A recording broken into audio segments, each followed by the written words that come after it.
اور اس سے پہلے کور کمانڈر پنڈی بھی رہ چکے ہیں، اور پاکستان بھارت کے خاص طور پہ جو تعلقات ہیں اس حوالے سے کافی گرفت ہے ان کی معاملات پہ، اور جنرل راحیل شریف کے پرائیویٹ سیکرٹری کے طور پہ بھی انہوں نے کام کیا ہوا ہے۔ جنرل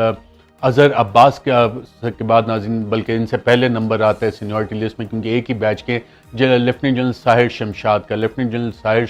کا ایک بہت السٹریس کیریئر ہے، اس وقت بطور کور کمانڈر راولپنڈی اپنی خدمات انجام دے رہے ہیں، اور اس سے پہلے چیف آف جنرل سٹاف بھی رہ چکے ہیں، ڈائریکٹر جنرل ملٹری آپریشنز بھی رہ چکے ہیں، سندھ ریجیمنٹ سے ان کا تعلق ہے، اور افواج پاکستان ان کو انتہائی قدر کی نگاہ سے دیکھتی ہے، اور اکثر لوگ کہتے ہیں کہ یا تو یہ چیف آف آرمی سٹاف بنیں گے یا chairman joint chief of staff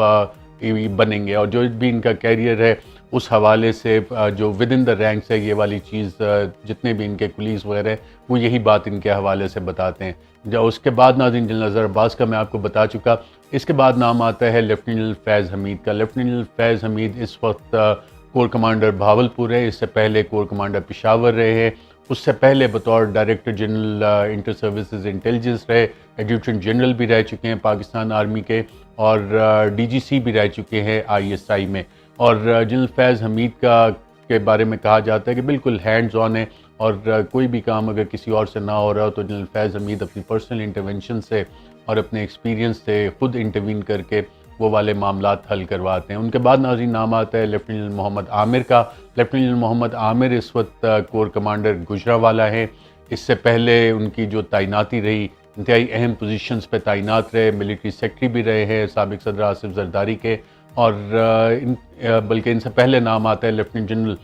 Noman Mahmood کا۔ لیفٹیننٹ جنرل نعمان محمود اس وقت پریزیڈنٹ نیشنل ڈیفنس یونیورسٹی ہیں، کور کمانڈر پشاور بھی رہ چکے ہیں، اور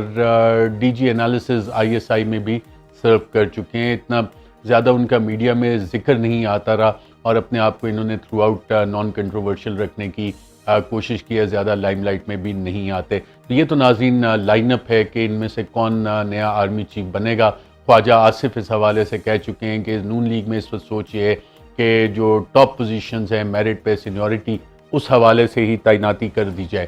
لیکن شاہد خاقان عباسی نے اس میں کنٹروورسی ایڈ کی جب انہوں نے یہ بیان دیا میڈیا پہ کہ لازمی نہیں ہے کہ سینیورٹی بیسس پہ ہی اپوائنٹ کیا جائے۔ تو نون لیگ اس حوالے سے ناظرین ابھی سوچ رہی ہے کہ انہوں نے کیا کرنا ہے کیا نہیں کرنا، لیکن میری اطلاعات یہ ہیں جو چند اہم ذرائع سے میری بات چیت ہوئی کہ انسٹیٹیوشن میں یہ فیصلہ ہو چکا ہے، جو ریکمنڈیشن ہے اور جو نئے آرمی چیف